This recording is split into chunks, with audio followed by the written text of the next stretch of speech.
Hello students, तो आज आपका स्वागत है शिवम सर बायो क्लासेस में।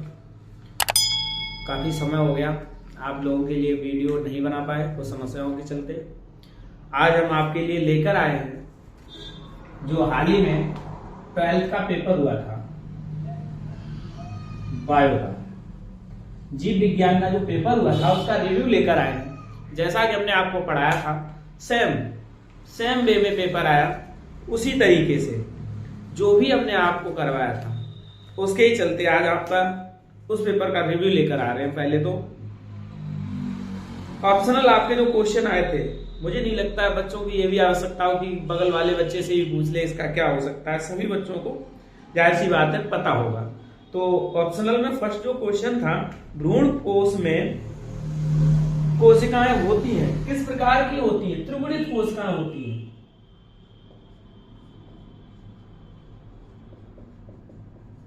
किस प्रकार की कोशिकाएं होती है बेटा? त्रिगुणित होती है, मतलब 3n होती है। गुणसूत्रों की संख्या 3n होती है, त्रिगुणित होती है। मधुप के दूसरा जो क्वेश्चन है, मतलब फर्स्ट का सेकेंड जो है ऑप्शनल में, मधुप के नर ड्रोन में क्रोमोसोम्स की संख्या कितनी होती है? जो मधुप होता है ड्रोन, मधुमक्खी में जो ड्रोन होता है नर होता है, अर्थात तो उसमें पूछा गया कि गुणसूत्रों की संख्या कितनी होती है। तो उसमें जो क्रोमोसोम संख्या होती है बेटा, जो नंबर ऑफ क्रोमोसोम होता है वो 16 होता है। कितना होता है? 16 होता है, क्योंकि यह अनिषेचित और अवृत अनिषेचित अंड से जन्म लेता है। किससे? अनिषेचित अंड से जन्म लेता है। इसी वजह से इसमें गुणसूत्रों की संख्या 16 होती है। और जो मधुमक्खी होती है उसमें गुणसूत्रों की संख्या 32 होती है, क्योंकि वह द्विगुणित अर्थात निषेचित अंड से जन्म लेती है। हमने आपको बताया था इसका जीवन काल केवल मधुमक्खी को प्रेग्नेंट करना होता है, बाद बाकी अपने प्राण त्याग देता है, इसका विशेष कोई जीवन नहीं होता है। ठीक है। जो थर्ड है आपका, ये रिपीट, जिस दिन बच्चे गए उसी हमने बताया, उसी दिन उससे एक दिन पहले, विषाणु का आनुवंशिक पदार्थ कौन सा है? जो वायरस होता है बेटा, उसका genetic material, what is the genetic material of virus? उसका जो जेनेटिक मटेरियल है वो DNA Subscribe to my channel and also press this bell icon. हो सकता है। आप बोलेंगे सर आपने तो मोस्टली हमें जो है इसमें आरएनए बताया था, डीएनए तो नहीं बताया था, क्योंकि ये वायरस है और वायरस आपने बताया सजीव और निर्जीव के बीच की कड़ी होती है।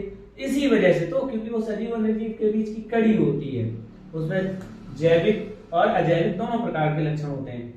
अब उसमें हमने कुछ विशेष वायरस बताया हुआ है, जैसे टीएमबी है और रेट्रो है। टीएमबी जो वायरस है, रेट्रो जो वायरस है, इन दो में मुख्य रूप से आरएनए आनुवंशिक पदार्थ होता है। नेक्स्ट क्वेश्चन जो है, जन्मजात उपापचयी त्रुटि कौन सी है? ये आपका जीन विकार से आ गया। जन्मजात ऐसी कौन सी त्रुटि है जो बच्चों में जन्म से ही लेकर वो बच्चे पैदा होते हैं? तो इसमें जो आंसर रहेगा आपका फेनाइलकीटोनुरिया। इसका जो आंसर रहेगा कौन सा रहेगा बेटा? फेनाइल कीटोनुरिया।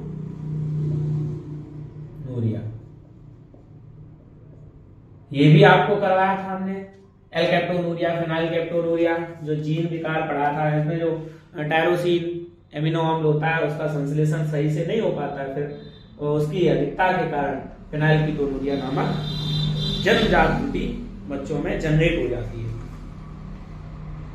और इसके बाद जो सेकंड क्वेश्चन है आपका,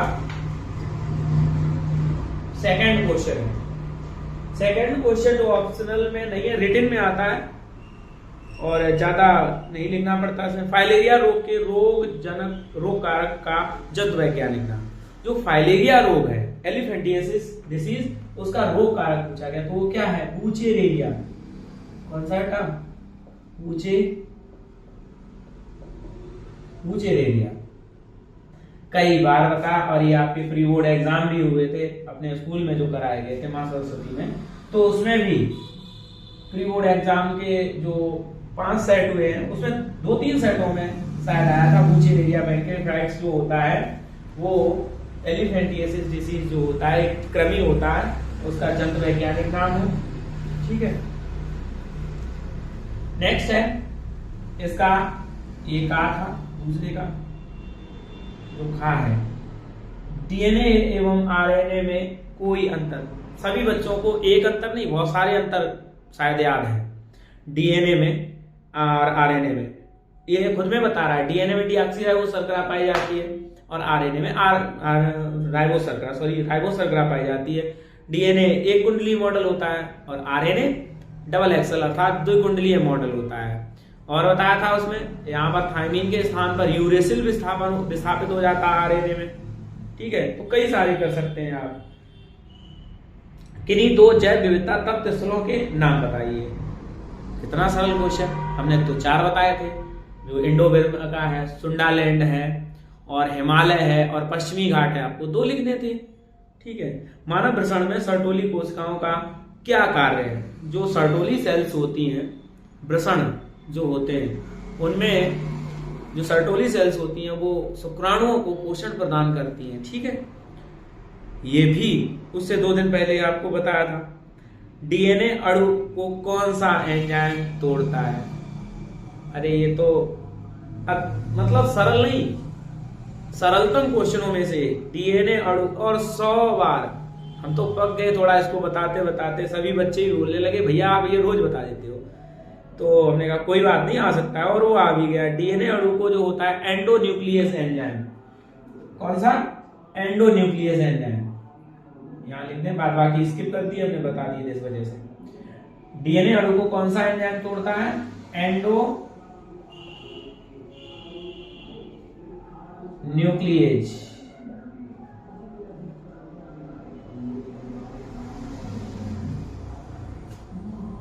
एंडोन्यूक्लियेज एंजाइम। ठीक है, उसके बाद ये आपका लगातार ये सारे के सारे क्वेश्चन आपको आ रहे थे। मुझे नहीं लगता है कि शायद पड़ोस वाले को भी कहीं परेशान करने की जरूरत हुई होगी, सर भैया ये नहीं आ रहा मुझे बता दो, खुद ही आ रहे होंगे। जो तीसरा क्वेश्चन है, डीएनए के 4 न्यूक्लियोटाइड इकाइयों के। भैया कई बार हमने आपको जब रूल ऑफ 4 का पढ़ाया डीएनए का, तो उसमें हमने बताया कि डीएनए में जो नाइट्रोजनी क्षारक होते हैं, एडनिन, थायमीन, यूरेसिल, और यूरेसिल तो थायमीन विस्थापित करता है, एडनिन, ग्वानिन, साइटोसिन और थायमीन। ठीक है, ये 4 लिखने थे और आपको 2 नंबर मिलने थे। खाद्य श्रृंखला का संक्षिप्त वर्णन, जो फूड वेव है हमने आपको बताया था बहुत अच्छे से, वो डायग्राम भी बनवाया था। चूहा और टिड्डा और एट लास्ट सबको क्या करता है, फूड वेव, कोई ना कोई एक जीव दूसरे जीव पर निर्भर रहता है, और बाज उसमें से सबको खा सकता है। उसके बाद मच्छरों से होने वाले किसी एक रोग का नाम लिखिए। तो भैया कोई भी लिख दो, मलेरिया लिख दो, चिकनगुनिया लिख दो, डेंगू लिख दो, एनाफ्लीज है ना, एडिज इजिप्टाई द्वारा होता है। और इसमें बताया कि कोई एक रोकथाम, अपने घरों के आसपास डीडीटी का छिड़काव करके, और विशेष रूप से जो आसपास गंदगी ना हो, क्योंकि उसके द्वारा मच्छर ज्यादा फैलते हैं, और पानी आसपास जल भराव ना हो सके, कोई भी लिख सकते हैं। जैव सूचकांक, जीवों की मृत्यु दर और जन्म दर का जो विवरण होता है, जैव सूचकांक के अंतर्गत आता है। परागण में जंतुओं की भूमिका, बहुत अच्छे से हमने आपको परागण पढ़ाया, तो उसमें हमने परागण कितने प्रकार का, स्वपरागण, परपरागण पढ़ाया, और परागण की विधियों में आए तो हमने आपको बताया कीटों द्वारा परागण होने के लाभ और हानियां भी बताई। और उसमें से जो एक टॉप लेवल का क्वेश्चन बनता है कि सैल्विया नाम का एक पौधा है, उसमें परागण किसके द्वारा होता है, तो कीटों द्वारा होता है, मुख्य रूप से ये बताया था। द्विबीज पत्री भ्रूण का नामांकन, उससे जस्ट जब हम लोग प्रिपरेशन कर रहे थे तो हमने बताया था, जो द्विबीज पत्री जो भ्रूण का नामांकित चित्रण है ऐसा होता है, समझाया था और उसको बताया था बनाने। अपूर्ण प्रभाव का, इनकम्प्लीट डोमिनेंस आ गया, विचलनवाद मेंडल का, कार्ल्स कॉरेंस ने इसकी खोज। जैव उर्वरक कैसे मृदा को उर्वरकता प्रदान करते हैं, तो ये भी बताया था। जैव उर्वरक कुछ साइनोबैक्टीरिया नाम के, एनाविना नॉस्टक और राइजोबियम नामक जैसे जीवाणु होते हैं, जो वायुमंडल से नाइट्रोजन को एकत्रित करते हैं और नाइट्रेट में परिवर्तित करके मृदा को पहुंचाते हैं, जिससे मृदा उर्वरक हो जाती है और फर्टिलिटी उसकी बढ़ जाती है, फसल अच्छी होती है। ये देखिए विपुंसन, इतनी अच्छे से समझाया हमने आपको विपुंसन क्या होता है, इसकी व्याख्या कर दी। 3 नंबर में आ गया भाई साहब। तो विपुंसन हमने बताया था बेटा आपको कि जब पुष्प के परागकण जो होते हैं स्फुटन होने से पूर्व ही उनको पुष्प से निकाल लिया जाता है और अपनी इच्छा अनुसार जो पुष्प का वर्तिकाग्र होता है उसे ढक दिया जाता है, क्योंकि दूसरा कोई परागकण उसे निषेचन ना कर सके। तो उस स्थिति को विपुंसित पुष्प कहते हैं और दोबारा से अपनी इच्छा अनुसार उससे परागण करा सके। सैलंगता पर टिप्पणी हमने लिखा है आपको, विशेष रूप से जीन सैलंगता बताई। स्त्री अंडाशय की आरेखीय काट का नामांकित चित्र चेस्ट पेपर देने से पहले आपको जब हमने 5-6 दिन के लिए बुलाया था उसमें हमने आपको ये चित्र बनवाया था और बताया। बायोगैस में सूक्ष्म जीवों की भूमिका क्वेश्चन नंबर 6 में आए।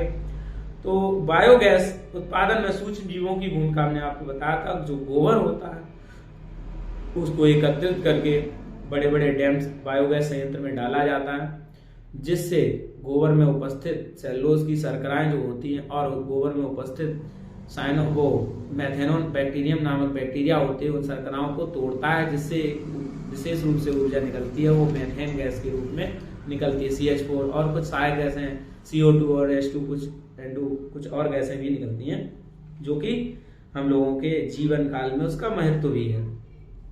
DNA फिंगरप्रिंटिंग, इतनी बार बच्चे बोलने लगे अब इसको ना ही पढ़ाएं तो ज्यादा बेटर है, पक गए वो समझते समझते। DNA फिंगरप्रिंटिंग को एलेक्स जेफरी ने इसकी खोज की थी और इसका जो उपयोग भी पूछा गया था, हमने बताया था मुख्य रूप से इसका विवादित मामलों में उपयोग किया जाता है।